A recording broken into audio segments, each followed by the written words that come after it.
Okay. Namaste. Good evening, everyone. Namaste and welcome back. Welcome back for our second session of our 10-week Sahaja Yoga Meditation Course. And we thank the Indian Embassy of Vienna for making this possible. And last week, we introduced you to Sahaja Yoga. And we explained that Sahaja means born within, and yoga means connection.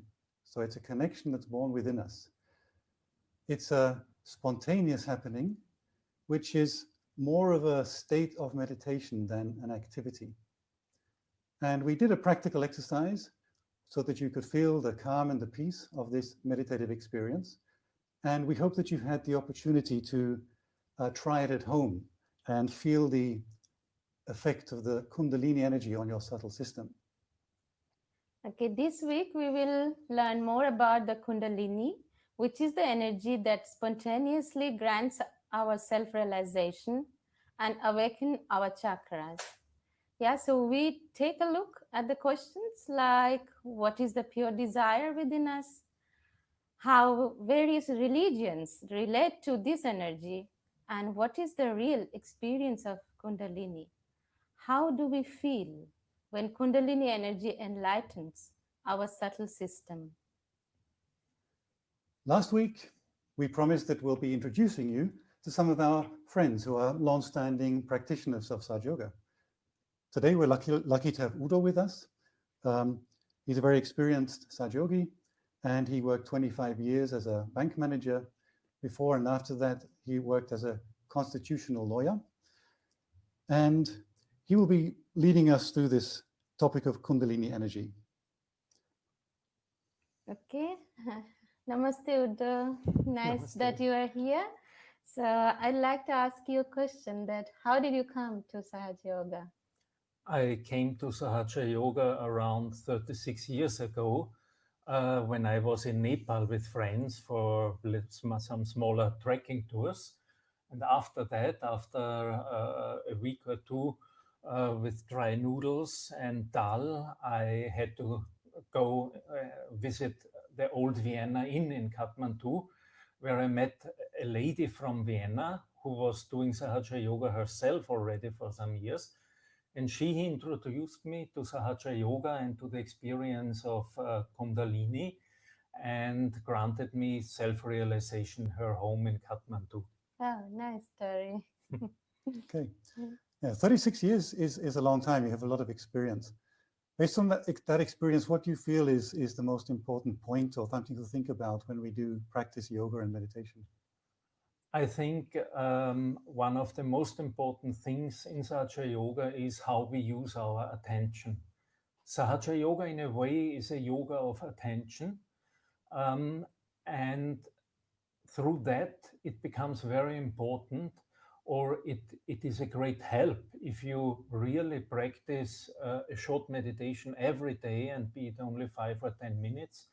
If you try the techniques about which you will learn in this lesson a little bit and more in the further lessons, not because these techniques are so important, but it is important that our attention gets into this perception of the inner system, of this all-pervading power, which we simplify as vibrations, and to draw our attention to this inner side of our being, away from all outside things we notice and which try to distract our attention. Okay, so attention, something we can take with us today. So I suggest we start the session. We will hand over to Udo. Soma and I, we will leave the picture for this so you can focus on what Udo has presented. Remember, we're not professional broadcasters, but we do want to give you an experience, something of value. Okay, so let's just make a little switch.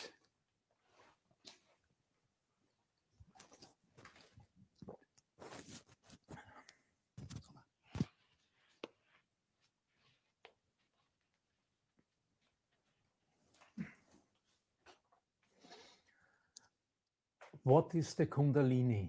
This is the question we're going to talk about today.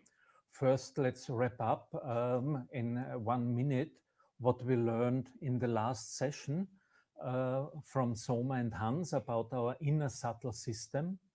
We learned that we have 3 channels which supply our inner system. The most important one being the middle channel, which is called Sushumna in Sanskrit, through which the Kundalini rises, and on which central path also the chakras are positioned. The Kundalini above the Muladhara chakra, resting in the sacrum bone, rises through the various chakras. As we can see here, Vishuddhi chakra, Agya chakra, finally pierces through the Sahasrara and enlightens us there, accompanied by the feeling of a cool breeze above our head or on our heads. So, Kundalini. The word is very old. It is from the old ancient Indian culture. Kunda means coiled up, because the Kundalini rests in 3.5 coils in our sacrum bone. Sacrum bone is no incidence. It was already called a holy bone by the Greeks. They knew there's something special about this element in our body. And in the Indian spiritual sciences, it was researched much deeper, and the Indian scriptures tell us much more about it. To put it in a nutshell, I want to quote Sri Mataji, who said that the Kundalini is the jumping board that allows one to soar from the finite to the infinite. Or she also said it is the ladder by which the seeker steps across the threshold into the fathomless unconscious. That sounds fantastic, and the thing is, it can be released, it can be activated actually simply. It's not a hard thing to do, but the effects are as tremendous as Sri Mataji has described it in these short sentences. The Kundalini, though explored best in the Indian old culture, is not the monopole of Indian knowledge, but it exists in one or the other form in almost all religions and all traditions. For example, in the 3 great monotheistic religions, we have the image of the fire tree, which we can find in the Bible, in the Torah, even in the Quran. And it's reflected also in other scriptures. We will learn about that later. The Kundalini is an element which has a certain individuality, because it is the individual power with you or with me. Every human being has his personal own Kundalini.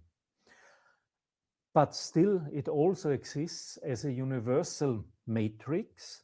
It could be described in our culture, in our Christian surrounding, most probably best with the Holy Spirit, or with the Ruh in the Jewish tradition, in the Torah tradition, in Ruach HaKodesh as the Holy Spirit, and it also plays a role even in the evolution. But we will talk more about that at the end of our series, or later, when you can feel the vibrations better and can make your own experiences about truth and untruth in our knowledge and even in our sciences. For a very long time, the Kundalini was a secret knowledge. In India, as I said, we know most about it, and we can find the Kundalini in old pictures, which I will show you.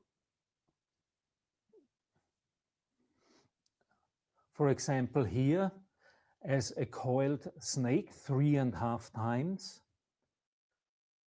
or here with the symbol of the 7 chakras, with the 7 flowers going up to the enlightened deity in the Sahasrara, or a very interesting one where from Sri Vishnu, like a bee or a petal of a flower, it flies up to another deity who is female on a higher level in the Sahasrara. But it's not only known in India. We also have depictions of the Kundalini, for example, with Navajo Indians here on a tapestry, with the Australian Aborigines who call it the rainbow serpent, which you can see beautifully coiling up and coming to this circuit, which probably should be an emblem for the Kundalini, or is also shown simply winding its way forward as the serpent, which guides the evolution and the upbringing of the living beings. Then in South America, for example, this spiral element is contained here in this symbol of the Pachamama, which is a symbol for the Mother Earth. And in China, the Tao is another reflection of what we call the Holy Spirit or the Ruach.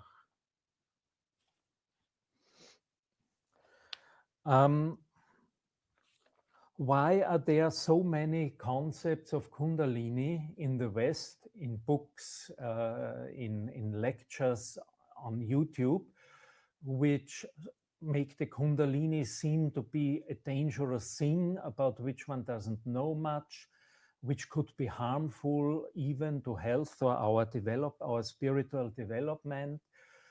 There are warnings even from Kundalini. There are statements like it produces heat or makes you sick. None of that is true. Where does it come from? I will relate to that in a few minutes. I first want to show you a short clip of Shri Mataji, the founder of Sahaja Yoga, which was recorded 1982 in Australia, I believe, where she also talked about these wrongful sources of Kundalini knowledge. Now, as I told you, that this is a hypothesis. Everything is a hypothesis for you today. Maybe tomorrow the truth, and day after tomorrow the law. But today, let us see that it is just a hypothesis we are putting before you about the spontaneous awakening of a force within us, which is called as Kundalini in the triangular bone. Now, to us Indians who are not very westernized, who were educated in the old knowledge about the seers, it was known that there is a force called Kundalini residing in the triangular bone. Even you'll be surprised, this bone is called as sacrum. Means the Greeks knew about this force, that's why they called it sacrum, the holy bone. Because there was some holy power. Now this concept of holiness is vanishing. But at least the Greeks knew about it, so they called it a sacrum. And this bone was specially very much respected by them. Now this Kundalini existed within that, has been known to Indians for thousands of years. Now if it is known to Indians, I don't know why the people in the West get so annoyed, because anywhere I went, you see the first question was, why did you come to the West? So why did you come to the East? I can ask the same question. But we have come to give you something that is substantial in this, something that we knew long time back, and that is the solution of today's problems. So why not sometimes listen to others also? Must you always put your knowledge on other people and accept nothing from others? This kind of an ego attitude, if you develop, then one cannot talk about it. But this knowledge existed in our country for thousands of years. And because of the ego orientation of the West, even our educated people never went into the search of this. Only last 100 years, some people who learned a bit of Sanskrit here and there went into little search about Kundalini and found out something absurd, absolutely absurd about Kundalini. When I started reading them as a child, I was shocked, because some said the Kundalini is in the stomach. It's such a big book written down. And some said the Kundalini is in the head, somebody said in the heart. With this kind of uncertain ideas, they wrote books after books saying that Kundalini awakening is very difficult and it is very dangerous. It should not be ever looked after into. It is a very, very mysterious thing. And they called it a mysterious Kundalini. All the English words denouncing the Kundalini were used. But actually, Kundalini is your mother. She is that nourishing quality within you, which is absolutely pure. I don't know if you understand the word purity, which has only one attitude, is to give you something. It is not going to take anything from you.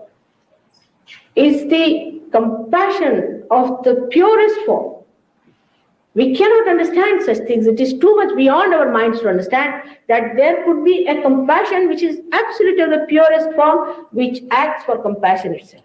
Love for love's sake. Without any lust, without any greed, without any expectations.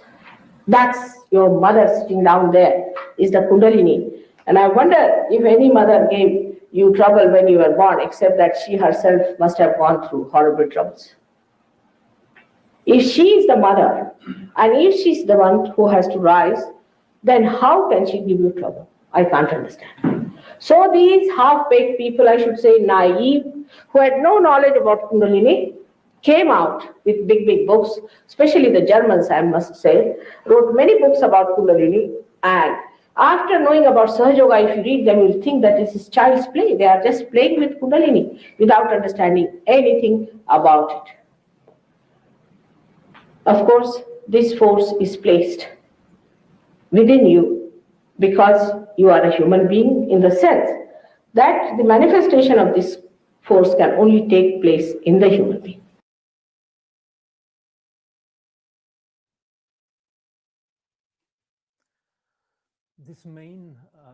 The main sources of wrong information about Kundalini are two. The first is a wrong translation of the first published work about Kundalini, which is the Dhyaneshwari from the 13th century. We'll come to that in more detail, where the difficult language Marathi, because it's a very poetic language and it always talks in metaphors or in images, has misled the translator. So, for example, the word tap can mean heat, can mean force, can mean energy, and it makes a big difference if you describe the effects of the Kundalini with heat or with providing energy, and many more of such mistakes. And the other one, more grave, I believe, is that you cannot understand the written or told knowledge about Kundalini unless you have the experience. This is something which Sri Krishna already told Arjuna in the Bhagavad Gita. He said, I can tell you about it, but it will not be a fruit unless you have the experience of that. This is the reason why we have so many wrong presentations, and another one I will present at the end of this short lecture. Dhyaneshwara, he was a great saint living in Maharashtra in India in the 13th century. He took his samadhi very early. Many miraculous stories rank around his life. And he wanted to translate the Bhagavad Gita, which was only available in Sanskrit at this time, in the language of normal people into Marathi, and did that and actually produced a work which contains much, much more detail than the Bhagavad Gita itself. In India, the scholars say it is as if you read a comment of the god Vishnu himself on the story of his incarnation as Sri Krishna. And this Dhyaneshwara, for example, describes the Kundalini in the 6th chapter in such detail that he says, when the Kundalini pierces the fontanelle bone on top of the head, out of her mouth she pours a water that becomes a nectar and the water of life. And these are the same words which Jesus used in the Gospel of John 4, when he talked to a Samaritan woman at the well and told her that he would have given her water of life that would everlasting flow forth into eternal life if she would have asked him for that. So we see there are many congruences in many religions about this fantastic power of Kundalini, and we shouldn't allow to get confused with wrong descriptions or with warnings about its danger from modern authors who mostly do not have a real Kundalini experience. In the contrary, the lowest chakra, the Muladhara chakra, above which the Kundalini rests in the triangular bone, contains a guardian who gets very angry if not authorized attempts are made to awaken the Kundalini, and he sends waves of heat through the body as a warning if you try to approach this holy power without authorization. The Kundalini enters the fetus in the early months of the pregnancy and remains dormant in this sacrum bone, representing a kind of an individual mother, as Sri Mataji already explained, for each and every human being. It's actually a kind of a trick of the, call it, all-pervading power, cosmic consciousness, God, if you believe in him, to plant a seed of pure desire to come back to God into every human being that remains untouched. So even in times when all kinds of wrong ideas of horrible times, wars, violence, wrong information, a spiritual downscale unimaginable rolls over us, still this one power exists, and by a person authorized like Srimata Chinyamala Devi, or anyone who himself had experienced the Kundalini in his own system, could be awakened in everyone who has the desire, because it is the pure desire of God to come back to him itself. The Kundalini is built of many, many threads, like hundreds or thousands of threads. And when the Kundalini rises, it splices in these chakras where she has to stay to repair something, to heal something, to provide some energy to a chakra. But at the end, even if a few splices remain, it pierces through the Sahasrara and gives us this experience of a cool breeze on our hands or on top of our heads.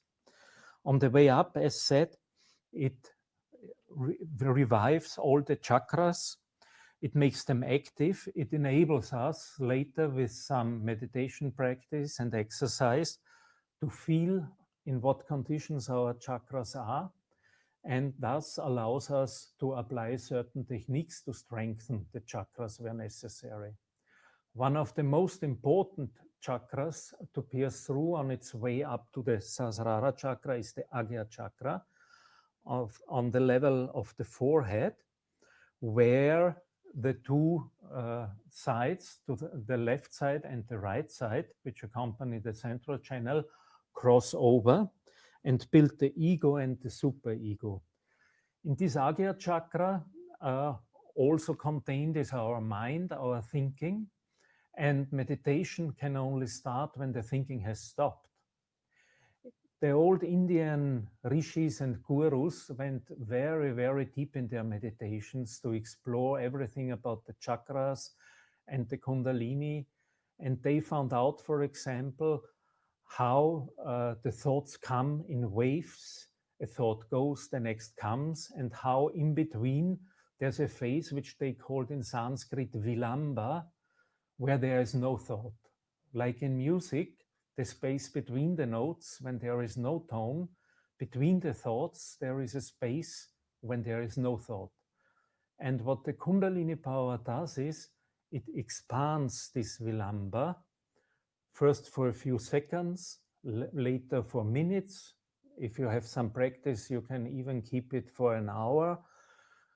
The state of thoughtlessness, and that only enables you to meditate. Now, how to come to this state?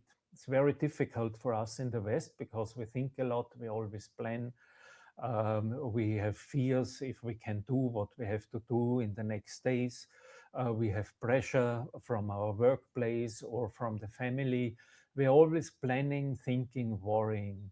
So how to stop this machine in the brain that produces all these thoughts?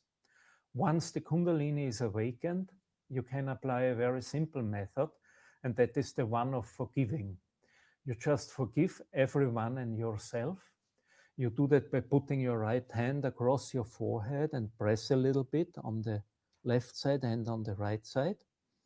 And you say, I forgive everyone.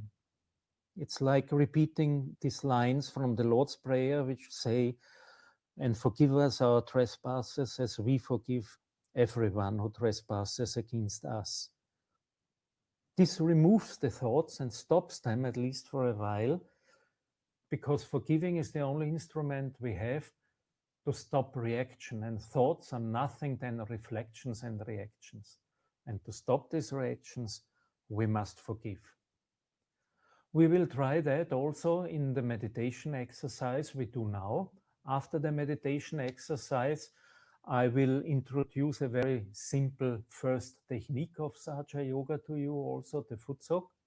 But first, let's see another short lecture of Sri Mataji. She talks approximately 1.5 minutes about Kundalini, and then it goes directly to the session of en masse self-realization. You will see the audience sitting, having their hands, fingers stretched on their fontanelle bone area. And when it comes to that point, please join in and let's also do this exercise. This power is your own. Kundalini is your own. And like a seed is having a little preview, this also has that preview type of existence. And as it rises out of the Mother Earth, in the same way, this preview, the Kundalini, rises within you and passes through 6 centers, pierces through your fontanelle bone and connects you to this all-pervading power. It's as simple as that. It is spontaneous. When we sow a seed in the Mother Earth, what do? Nothing, we sow it. Because the Mother Earth has got built-in power to germinate, and the seed has the built-in power to get germinated. So this is your own power within you. In the sacrum bone, surprisingly, Greeks knew that it was a sacred bone, so they called it sacred. And it rises very smoothly without troubling you. All these books that describe that Kundalini awakening is a horrible experience, I have never seen that. It is not so. She is your mother. That is the, what you call the feminine divine power. She is your individual mother. And she knows everything about you. She is like a tape that has taped everything that you have been doing, whatever you are aspired. This is a gift we have, that we have to be connected to this all-pervading power. Like this instrument, if it is not connected to the mains, it cannot be used. In the same way, we have to be connected to that great power so that we know ourselves and also know others, as well as we know what divine love is. Well, it was a song born in your child. It's called at the fontanelle bone area. Please stretch your hand fully and put your center of your palm on top of this. Move your scalp slowly, very slowly, 7 times. Say, Mother, please give me self-realization. It cannot be forced, I am sorry to say. So please put down your head and say,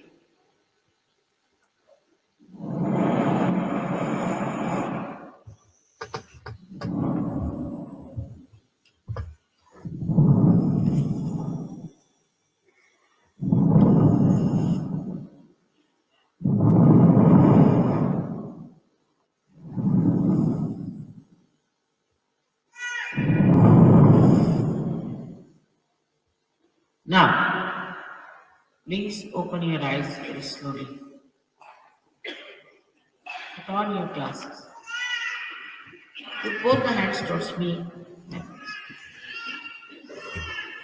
Now watch me without thinking. You can do it. Please watch me without thinking.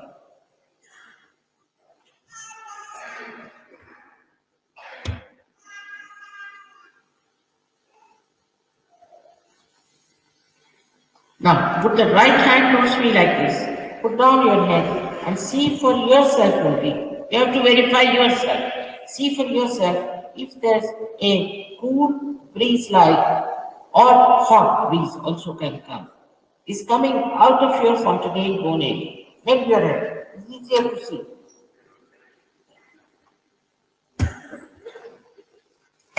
Now, don't put your hand on top of the head, but away from it, not very much away. Just see for yourself, because some people get it far away, some people get it close by, depends on. So please adjust and see for yourself if there's a cool breeze coming out of your alternate bone area. Now, please put your left hand also. Now again bend your head and see for yourself. This is your Kundalini is awake. See now for yourself if there's a cool breeze coming out of your fontanelle bone area. Now if you have not forgiven, it will be hot. So please forgive now.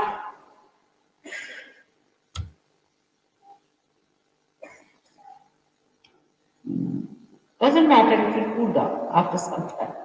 Don't get upset with it. Now put the right hand towards you and see with the left hand if there's a cool breeze coming.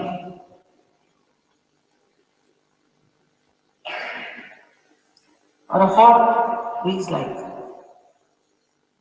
Ask a question. Any one of these questions you can ask 3 times.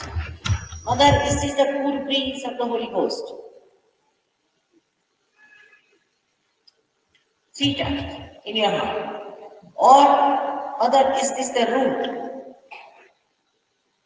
Or, Mother, is this the Param Chaitanya? Ask any one of these questions 3 times.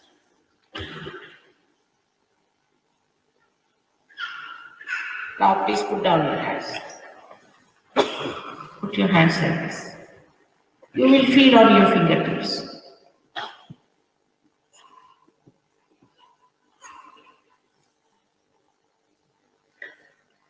All those who felt cool or hot breeze coming out of their fingertips, towards fingertips, or on top of their palms, or out of their fontanelle bone area. Please raise both your hands. See, I bow to you. May God bless. I bow to you.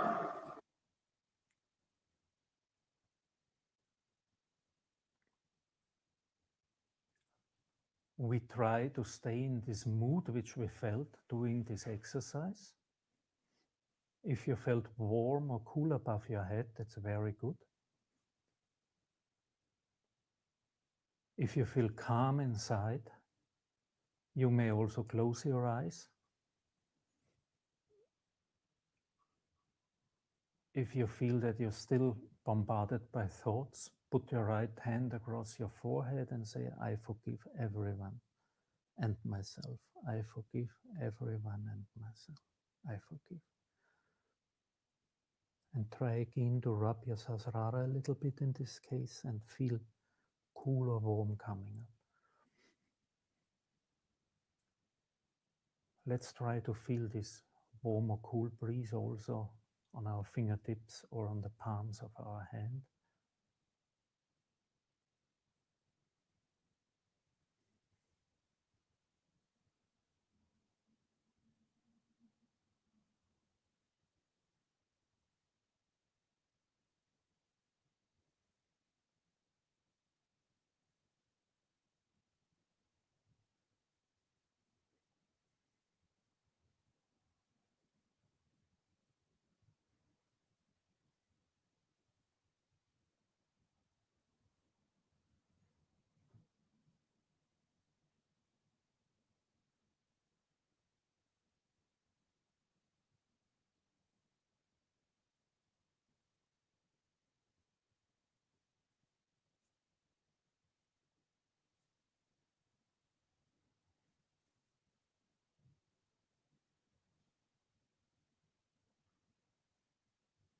If thoughts come, try to forgive again. Open your eyes. Look at the picture of Shri Mataji, which you also see on the screen.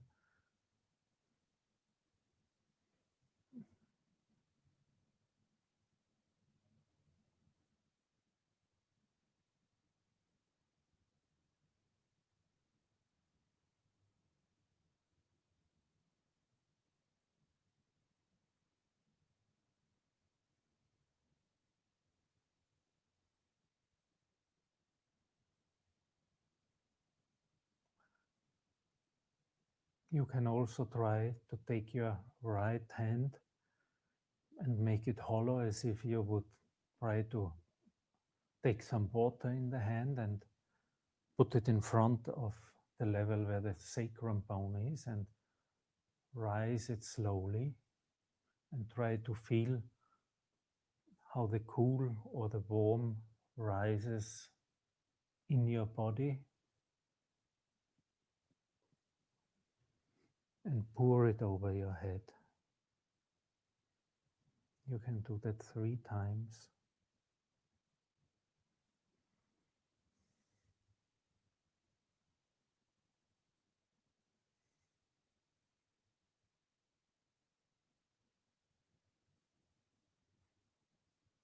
Slowly.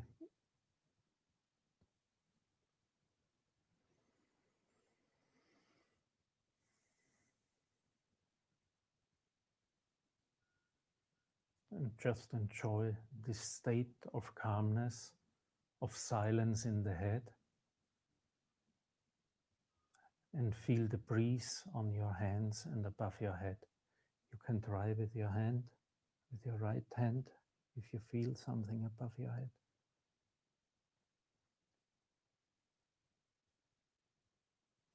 You can try with the palm of your left hand above your head.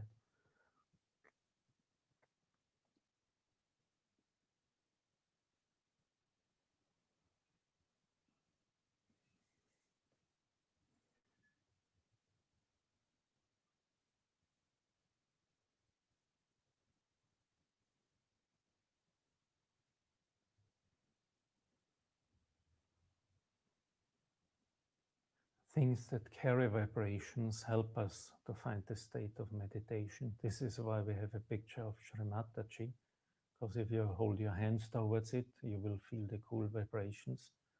But it can also be anything else. A lot of art emits vibrations. Music can be a help for meditation. And just to show you that it's nothing restricted to the Asian cultures, we'll play a piece from Johann Sebastian Bach and just try to sense if there's any change in the sensation you have on your hands or above your head when you hear this music.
Experienced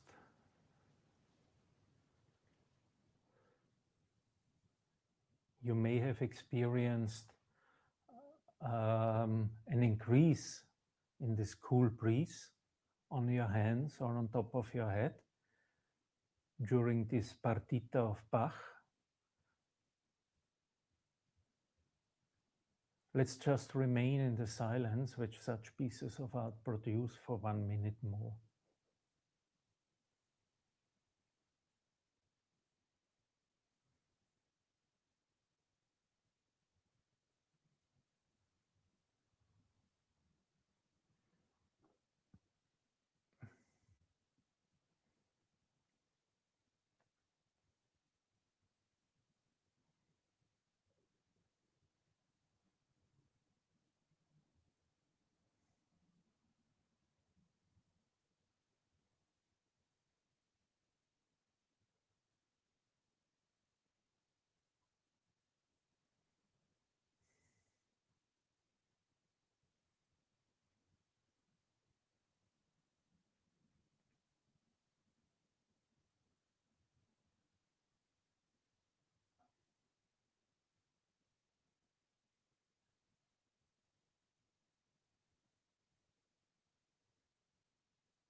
Now raise your right hand again a few centimeters above the fontanelle bone area on top of your head and see if you feel a cool or a warm breeze coming out.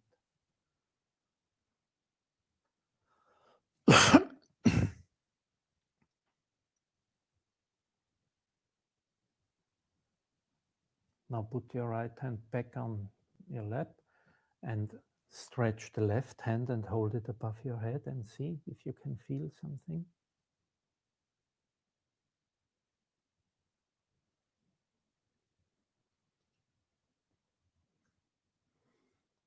Now bring the left hand back on your lap and see if you still can feel the cool breeze on your hands when they're lying on your lap. It might also be warm in the beginning. This is the first gentle emanation of the Kundalini, because the Kundalini is a motherly energy. It doesn't do anything that hurts you or causes or could cause you any pain.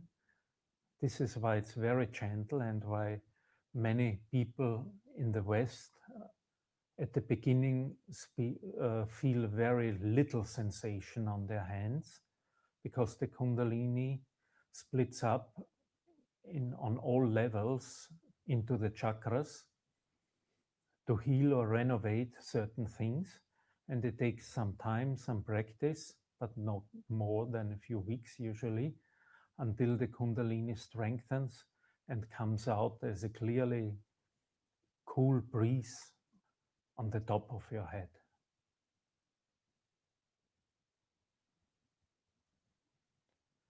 We usually do an exercise at the end of the meditation, which is the rising of the Kundalini, which works like that. We hold our left hand in front of the area where the sacrum bone is. The left hand is representing the side of passivity or of also the desire, and the right hand rotates around the left hand from top to front under the left hand, backwards, around, front, top. And with this spiral movement of the right hand, we go up with the left and the right hand above the top of our head, and there we make a knot to fix the Kundalini. We do that the second time. And we follow our hands with our eyes above the head and the second knot. And we do that a third time. Right hand goes around the left hand, front of the left hand, under the left, backwards, above, over the head. And now we make 3 knots. Now we've fixed our Kundalini. To protect our inner system, our 7 chakras, we can give ourselves a so-called bandhan. Bandhan is nothing but a protective bow. The right hand is the hand of activity, so it emits also the cool vibrations. It can emit it, not only receive it. So we go over our left hand, above our head, down to the right side and back. This is 1 bandhan. We do it 7 times for 7 chakras. 2, 3, 4, 5,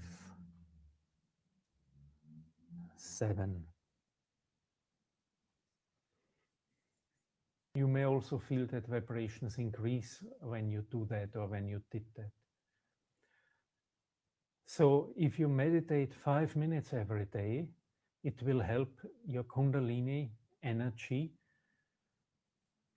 to heal any problems in chakras, to strengthen itself. That means it strengthens you, your spiritual body, your inner system, but even your physical system can profit from this meditation, because when you calm down, many bodily functions work much better. And as already mentioned, I want to show you or tell you about one technique we found very helpful to cleanse our inner system, to support what the Kundalini does when she rises and when we meditate. And that is a very simple thing. It's called a foot soak. It's just a bowl of water with a little salt. The salt we add to represent also the earth element and not only to have the water element. And you just raise your Kundalini 3 times, give yourself a bandhan, and put your feet into this water with a little bit of salt. It's very different from a usual foot bath you do when you're not a realized soul or your Kundalini is not awakened, because in the awakened state, the Kundalini, cleansing all the chakras, also produces certain kind of debris which must be removed from the subtle system.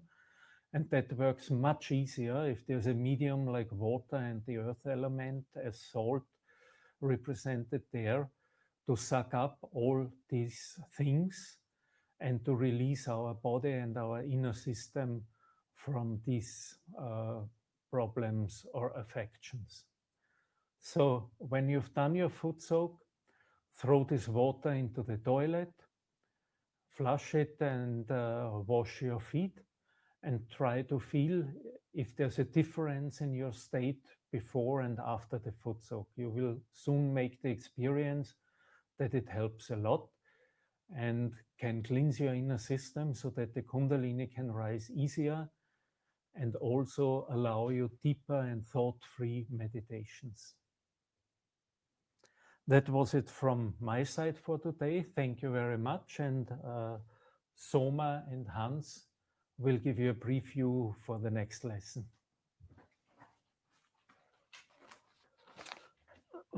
Soll ich weg, oder? Okay.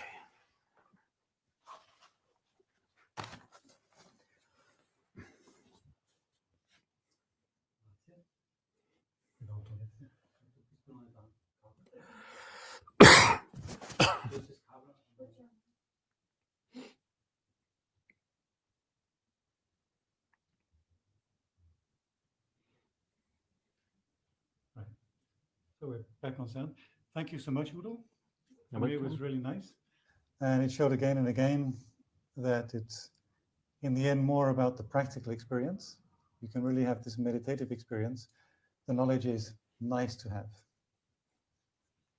Okay, so we all thank again the Embassy of India, Vienna, for giving us the opportunity for presenting Sahaja Yoga on their platform. And of course, we thank again Udo.